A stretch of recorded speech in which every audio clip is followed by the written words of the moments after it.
Hey guys, welcome back to our channel. আমার নতুন একটা ভিডিওতে তোমাদের সবাইকে অনেক অনেক স্বাগত। তো কেমন আছো তোমরা? আশা করি ভালো আছো। আর আজকে দেখো, আজকে বারটা ছিল রবিবার, আর ছুটির দিন যেহেতু ছিল সেই জন্য আজকে একটু দেরি করেই ঘুম থেকে উঠেছি। আর ঘুম থেকে উঠে কিন্তু রান্নাবান্না করতে করতে বেশ অনেকটাই লেট হয়ে গেল। আর সেই জন্যই দেখো, আজকে এমনিতেই আমার জন্য ভীষণ একটা আনন্দের দিন, তার কারণ আজকে যাব পুজোর শপিংয়ে।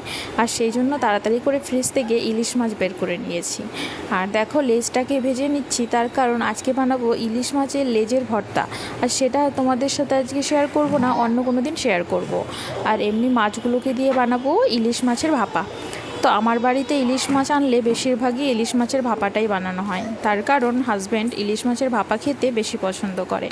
আমি আবার সর্ষে ইলিশটা একটু বেশি পছন্দ করি, কিন্তু কি বলো তো, যেহেতু ও ভাপাটা পছন্দ করে সেই জন্য ভাপাটাই বেশি বানানো হয়।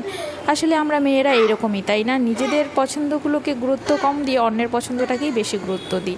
আর নিজের একার জন্য আর সর্ষে ইলিশটা ঠিক বানাতেও ইচ্ছে করে না। তো যাই হোক, দেখো ভাপাটা দেখতে ঠিক এই রকম হয়েছে, দেখেই কিন্তু জিভে জল চলে আসছে, তাই না?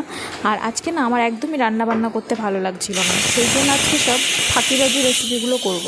ইলিশ মাছ রান্না করার তো খুবই সোজা। আর এইদিকে বানিয়ে নিয়েছিলাম একটু বিরিকলাইয়ের ডাল প্রেশার কুকারে। আর দেখো, তারপরে রান্নাবান্না শেষ করার পর কিন্তু শপিং করতে চলে গেছিলাম, আর সেই সব ভিডিও আর করা হয়নি। আর এখন চলে এসেছি একদম রাতের বেলা রাতের খাবার খেতে। আর আজকে শপিং করতে গিয়ে কোনো ভিডিও করতে পারিনি, কারণ যেহেতু সামনে পুজো, তো রাস্তায় প্রচণ্ড ভিড়, সঙ্গে দোকানেও কিন্তু প্রচণ্ড ভিড়। আর এই ভিড়ের মধ্যে ঠেলাঠেলি করে আর ভিডিও করা সম্ভব হয়নি। তো যাই হোক, দেখো আজকে আমরা বাজার করতে গেছিলাম একটু মধ্যম গ্রামে। আর ও হাজব্যান্ডের ইচ্ছে হয়েছে মধ্যম গ্রামের এখন বর্তমান যে ভাইরাল দাদা রয়েছে সঞ্জীব দা, তার যে ঝরঝরে পোলাও, বাসন্তী পোলাও আর যে মাটনের একটা কম্বো রয়েছে 110 টাকায়, তো সেটাই আজকে খাওয়ার। তো সেই জন্য দেখো আমরা পার্সেল করে নিয়ে এসেছি। আর আমার জন্য এনেছিলাম বিরিয়ানি। তো যাই হোক, আমার আবার বাসন্তী পোলাওটা খেতে খেতে আর অতটা ভালো লাগে না, তো বিরিয়ানিটা ইদানিং একটু বেশি ভালো লাগছে। তো সেই জন্য দেখো আমি এনেছিলাম বিরিয়ানি। আর এদিকে দেখো 3টে প্লেটে কিন্তু খাবার বেড়ে নিয়েছি।